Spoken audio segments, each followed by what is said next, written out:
In this video, I'm going to show you how to log into your existing account on Paxful. So let's get started right away.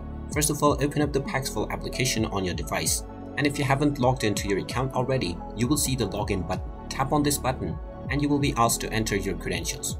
Just type in your email address that you have used while signing up for your account within the email address box, and then enter your account password underneath within the password section. You can then tap on the login button and you will be asked to verify your identity by solving a puzzle. Once you solve this puzzle, you will be asked to set up a PIN for your account. Type in your desired PIN and you will be asked to enter it once again for confirmation. Once you type in your PIN for confirmation a second time, you will be logged into your account right away and you can immediately start trading. And there you have it. That is how easy it is to log into your existing account on Paxful wallet.